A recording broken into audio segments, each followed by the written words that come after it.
Hello, good morning everybody. It is Saturday morning here in Chicago. It's about 9 o'clock and it's time for this Macro Café. Every week at least we try to take a look at some of the most important markets, and I want to give you my thoughts in what's been happening. For the past 3 weeks in here, the markets really haven't gone anywhere. I think we're in a period of just waiting to see what the earnings will be this earnings season. We have a Fed meeting that is coming up here in about 11 days. They are expected to raise rates with another 25 basis points. So from a current target rate of 475.5, we're going to go to 525.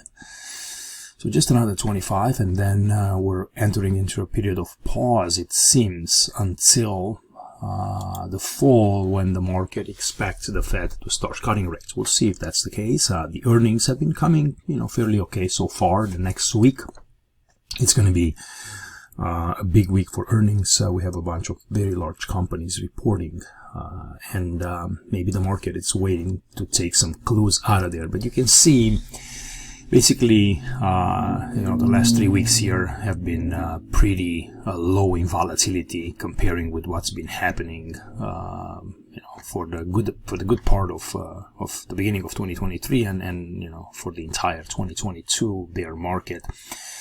So what I'm going to go through today, it's a list of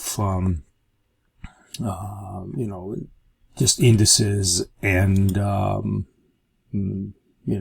you can see basically back in it. We're going to take a look at Bitcoin as well. We're going to look at the value growth, NASDAQ. We're going to cover everything that I think it's important in the macro land.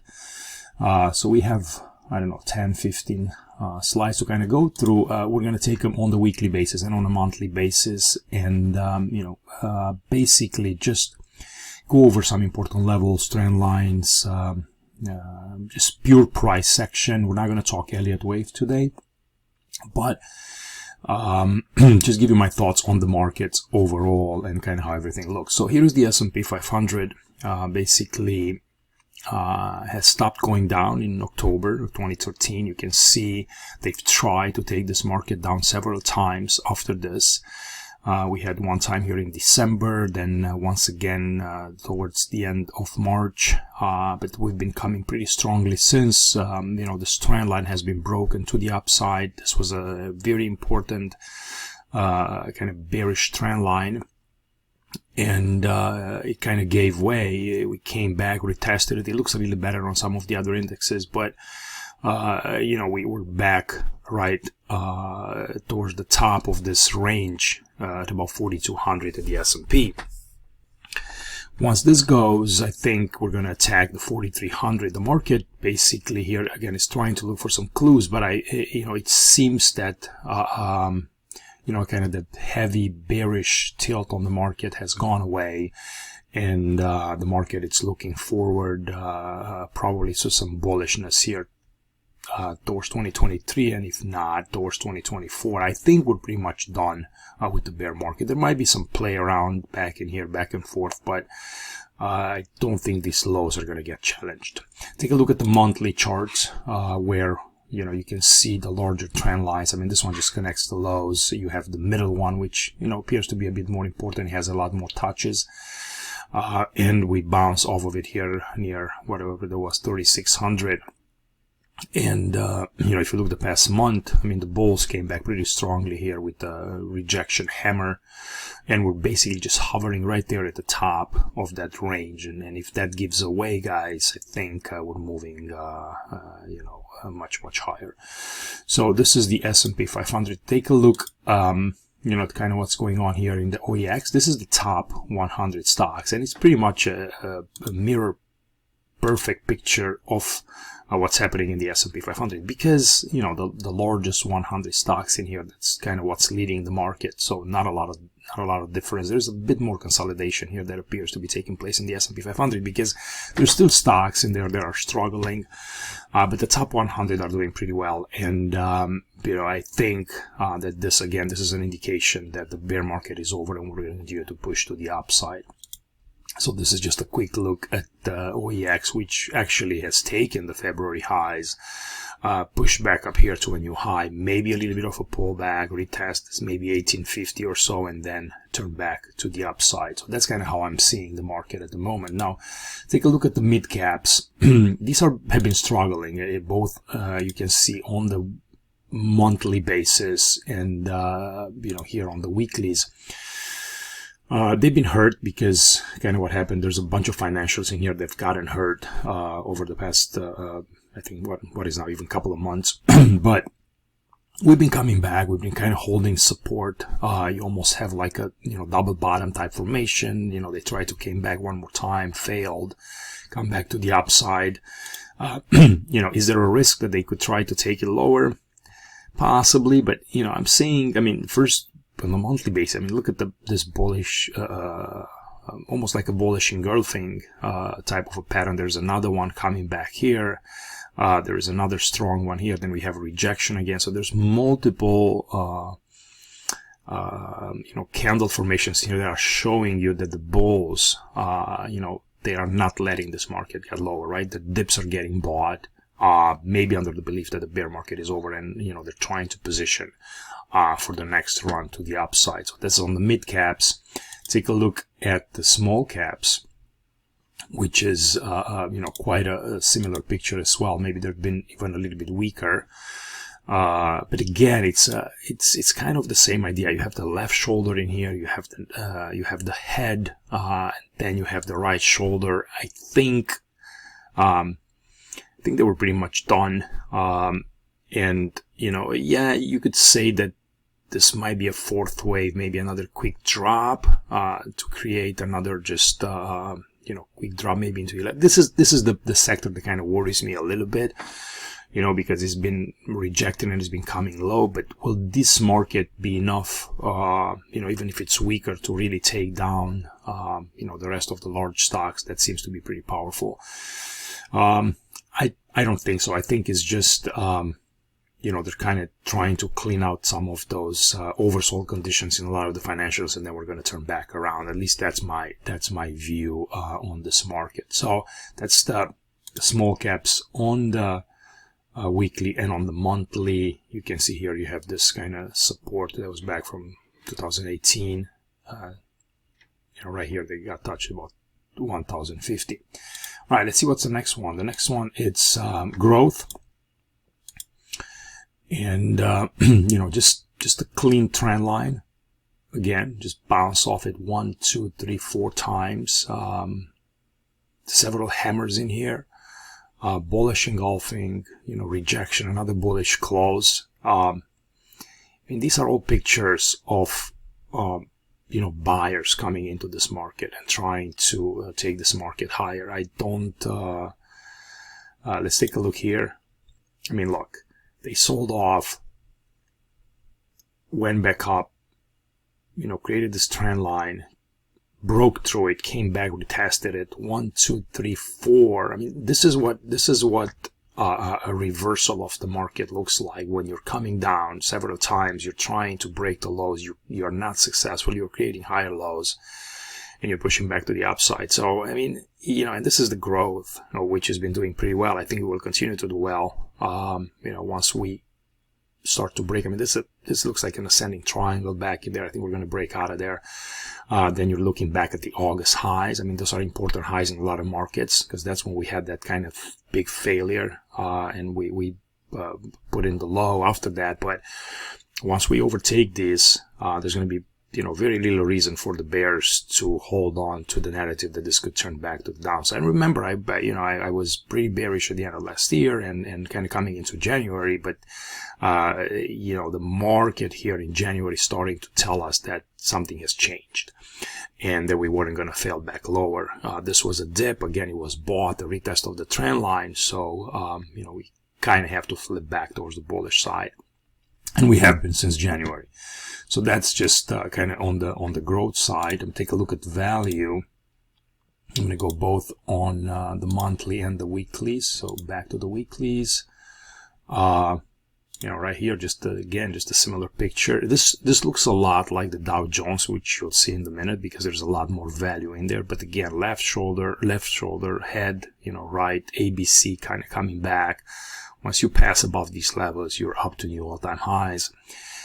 Take a look, right here as well. I mean, pretty big rejection last month of those lows.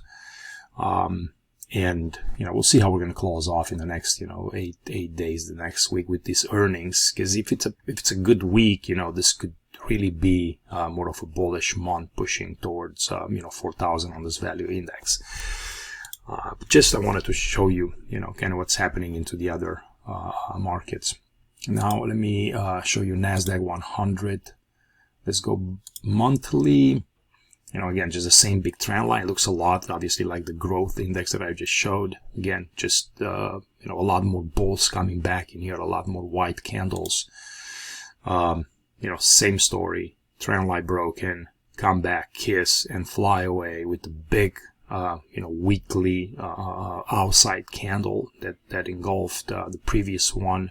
So bulls continue to remain in control here. They're consolidating slightly up here. Even if they pull back a little bit, I think there's going to be a lot of interest coming in on dips, and then we should turn back and attack these August highs out of here. So that's just the Nasdaq 100 right here. Nasdaq Composite, I'm not going to spend time here because it's pretty much almost a perfect. There are weak stocks in here, right? Because there's a lot more of them, but overall continues to look pretty good on the Nasdaq Composite. All right, let's take a look a little bit at commodities really quickly. Here is on the monthly basis.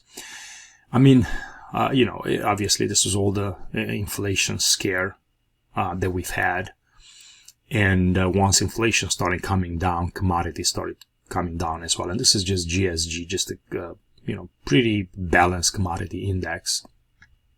Came back, retested this support, pushed back to the upside a little bit on here, but we broke trend. We're coming back down.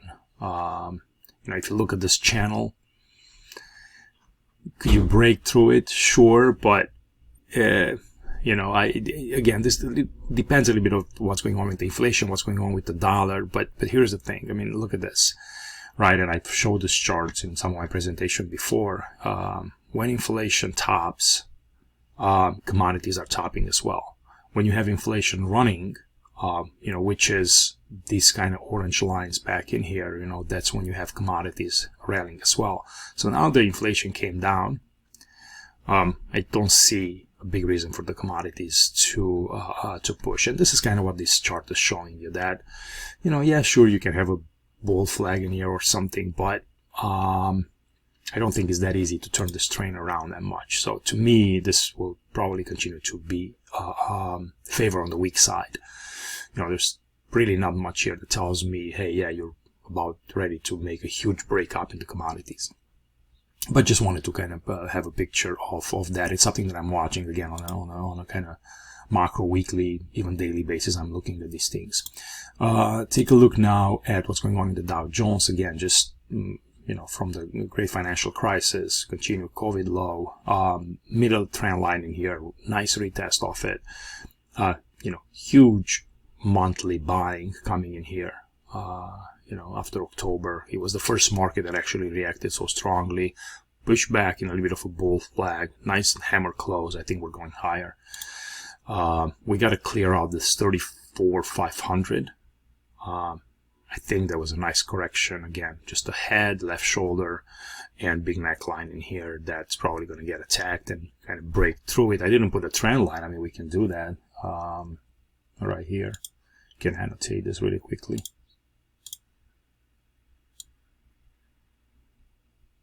All right. I mean, it's pretty clear what they did, right? They broke through it, came back, retested it, and that's the end of that story.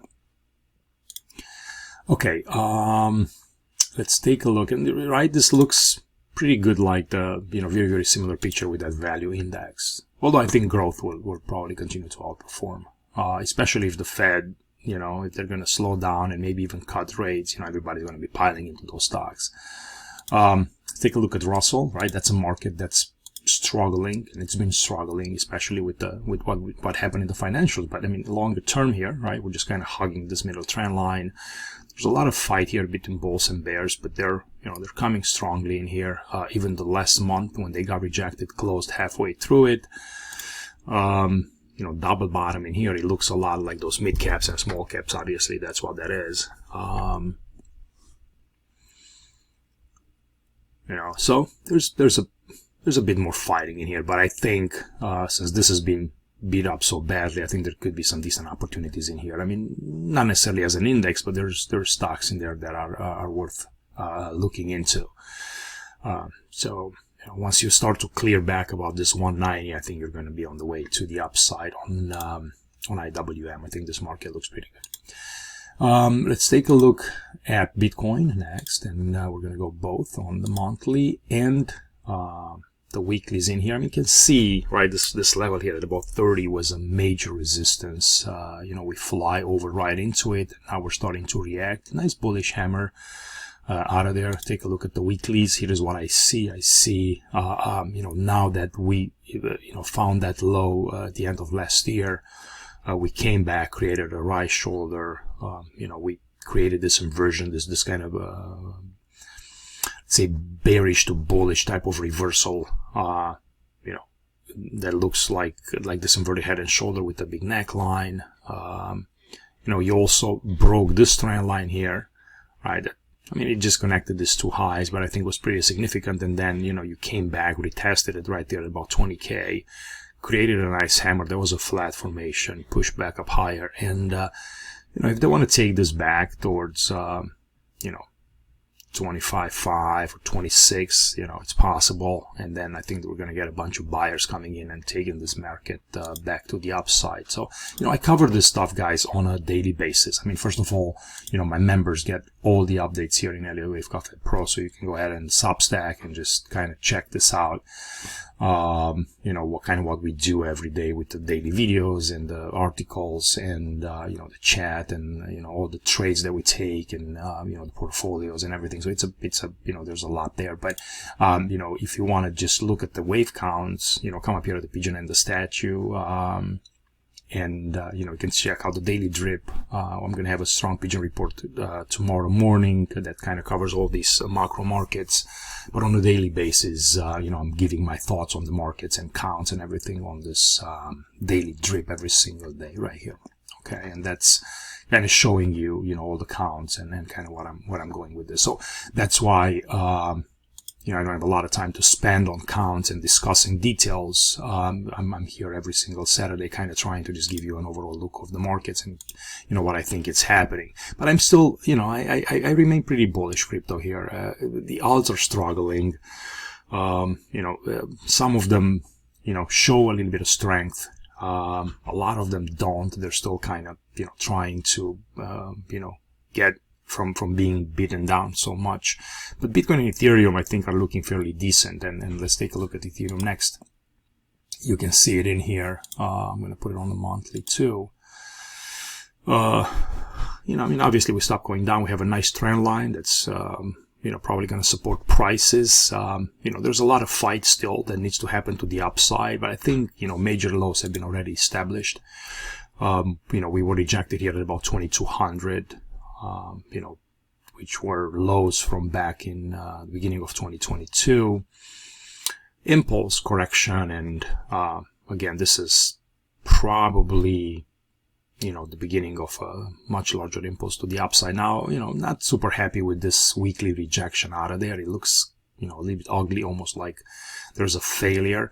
But I think we're going to find buyers coming back to the downside a little bit. And what those levels could be, you can find some at the 1600, back at the 14. If this is just a 1, 2, 3, 4, 5, and you're kind of done in 5 waves, right, then you're going to get a 3-wave setback. Might take a little while.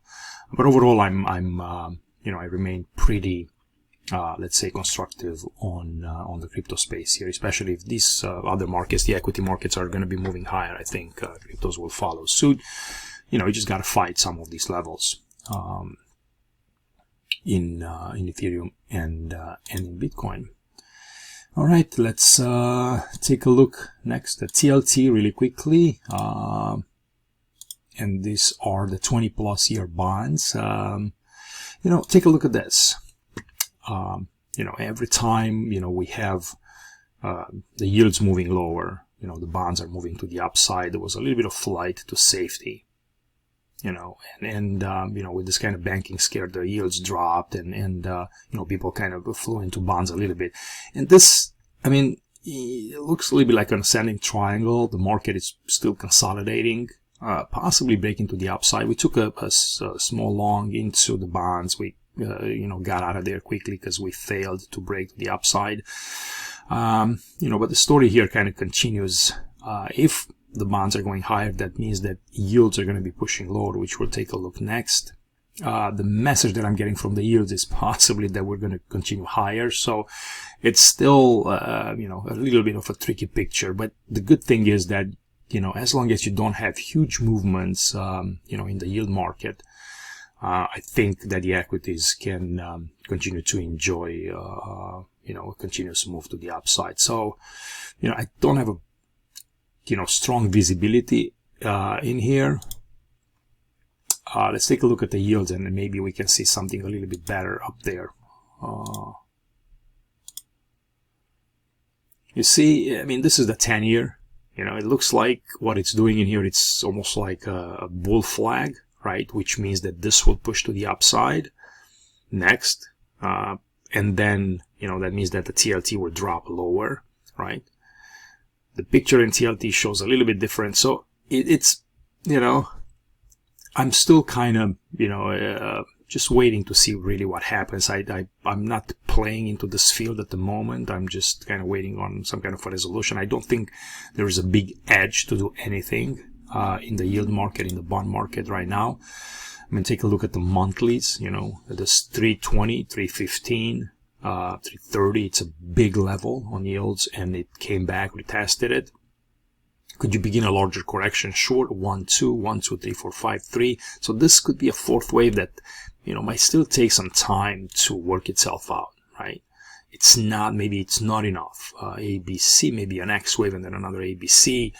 So we could still be in some kind of a, corrective consolidation type market. If the if the Federal Reserve are going to start cutting or hinting, and the economy weakens and all of that, then you'll see this kind of drop lower. But this picture here shows you that it's not going to be that easy, basically. All right, let's take a look next at the dollar a little bit here, both on the monthly and the weekly. A huge level here at about 100, right? That's kind of what this horizontal line shows you. Multiple touches, 2015, 2016, a quick break above it, reversal, another quick break, reversal. And here we are, massive break above towards 115. Remember back in September 27, 2022, that's when we found the top in the dollar, came back straight towards 100, and obviously we're going to find support here. So there's a bunch of fights, and I update that every day on the letter that I have. But I think here we're probably not going to break to this that easily, and here's how it looks on the weekly. I was thinking possibly once it was here at about 105 that we're going to get a push back. Maybe do a little bit of a right shoulder, create more of a, normal, let's say, reversal formation. The market would quickly rush lower, broke below the trend line, went back up, retested it, came back, broke below 101. But I don't think that we will get, a straight move lower. I think what the dollar will do here will start to either push higher, sideways, try to consolidate. Even if this is a 1-2, you still need to kind of push back to the upside, and that would be very aggressive on the dollar side. This could be a fifth wave of this entire move, and then you're getting an ABC back towards 105. So this could put some pressure, maybe shorter term on some of the cryptos. You could put pressure a little bit on, let's say, gold, silver, some of the commodities, and maybe even on the equity markets to correct slightly. So, we're coming into a very kind of interesting period here with the Federal Reserve coming up with earnings. We're going to get inflation data again. So things are going to be wrapping up here, maybe in terms of volatility. But we'll talk about that too when we look at the VIX. So bottom line over at the dollar, I'm still, let's say fairly neutral here to a little bit bullish. All right, let's take a look at gold. Just when everybody was getting super hot on gold, this guy started to pull back. You know, again, rejection from 2050, 2060. I mean, this is the third time they're going up to this level. Look at the weeklies. You know, rejection last week, kind of bearish close this week. I think we're going to continue to correct. My targets for gold here in this pullback are probably towards 1930, 1920. On this pullback, here is a look at the monthly time frame. I mean, you know, huge level. I don't think that the bulls want to see, you know, this type of a candle. If we're finishing off this month like this, or maybe even lower, there will be another rejection of those highs. It's possible that eventually we'll break. Maybe this whole thing again, it's you know, 1 2 1 2, and then you're breaking you know, massively to the upside. Maybe it's a 1 2 3 4 5, and you're getting a bigger pullback. However, you know, it's not time to get super bullish in gold right here, right? You gotta wait for a setback, you know, pick up better levels, and then you know, maybe play for a breakout. But I think it's gonna have a little bit of trouble getting through that right away. So that's my view on gold. I'm a little bit bearish on that. We're going to skip copper. And then we're going to go straight to crude oil, which, I mean, if you take a look, look at these massive levels. I mean, the 65, you know, how many times, you know, I mean, this level provided either support, either resistance. It's massive. And, you know, we've gotten a very strong push out of there. Coming back towards the next pretty large level, which is this 85. You can see if you look back in the past, 2010, 2011, you know, all this consolidation in here. Then, you know, back in the end of 2021, I think, right, we went up to it, came back, broke towards 130, came back again, found some fighting up at this level. So now we're coming back towards 85. I mean, look at this candle. That's pretty strong. And you could see, I mean, by the look of these bids, we're starting to kind of come in at about 70, and then with the break towards 75. So there could be some bullishness still happening. I think there's still a gap here that hasn't been fully closed. Maybe after they close this gap, we're going to push back to the upside. But again, this 85 level, it's massive. If we break above it, then I think next we're going to 95. You know, and that's kind of how I would play it. I would mostly play in kind of range bound in silver. I mean, sorry, in oil. Rather than necessarily any type of, you know, trending or aggressive counting bullish or something like that. I don't think that's what's going on. So that's my view on oil. Let's say, you know, bullish, but just kind of very short term. All right, let's take a look here at IFA. These are markets outside US, and I mean, these have been rocking. A bunch of markets in Europe have been making new all-time highs, you know, and this index shows you, again, just rejection of this trend line, bear market pretty much over. Again, back in October, you were getting very, very close to making new all-time highs. I mean, very bullish close. Last month, you broke through this resistance to the upside, closed above it. It doesn't mean that it's, you know, a straight shot, right? Every single day and every single week you're going to continue to go up. I mean, I still think there's probably plenty of supply kind of coming in up into these levels. A bunch of people are going to take profits. A bunch of people are going to short. So, you know, probably going to have a little bit of fight ahead. So I would not be surprised if I see these markets probably pushing back a little bit. But overall, you know, I think it's showing you kind of what's happening in here, that the trend is higher. So that's on IFA, and then we're going to close off with the VIX, both on the monthly and on the weeklies. I mean, look, everybody's been talking about this VIX here on Twitter, social media, whatever, and we broke some key zones. You know, look at the look at the weeklies, right? We're back below the 17. People were getting freaked out here with the banking stuff. You know, I talked to my members and I said, listen, this is just just a quick, just a quick scare. I don't think it's gonna hold. I mean, they stepped in, right away to support all depositors and just bail everybody out, whatever. And, we got kind of quickly reversed, and now we're trading at about 1677. We're probably going to go towards 15. And you got to think about, okay, where is the next kind of scarecrow going to come from? what's going to happen here. Is the inflation going to show in 8%? Are these earnings going to be very horrible? What's going to create VIX to start to kind of, do a huge bump to the upside? It doesn't look like that's something, very likely. I think it's likely that it's going to continue to break lower, move towards 15 and maybe even below that. And those are periods kind of where the markets are usually more relaxed. They're trending a little bit better. I mean, look at this rejection candle out of there on the monthlies. Right. And, once you get to these levels, and this 12.5, this is,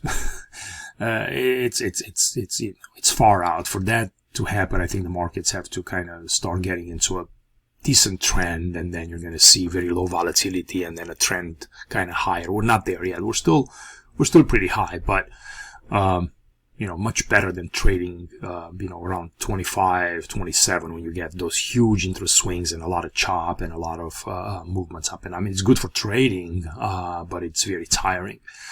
So now the markets are telling us that a bunch of this fear is out, and if you look at the VIX curve, it's in contango, it's kind of showing up. So that's kind of what we want to see from the bullish side. So once again, guys, thank you for watching. If you want to check out Pigeon and the Statue, again, this is just just daily update. This is a lot more affordable than this is. But if you want to get serious and learn Elliott Wave and get into the weeds of kind of what we do and trades and daily videos and stocks and crypto and all of that stuff, you got to get in here. So again, thank you for watching. I appreciate you as always. I will see everybody. I think we're going to have a video on Wednesday about some interesting stocks, and if not, I'll see you along the way. Check my Twitter as well. That's another place where you can find me. All right, I'll talk to you soon. Bye-bye.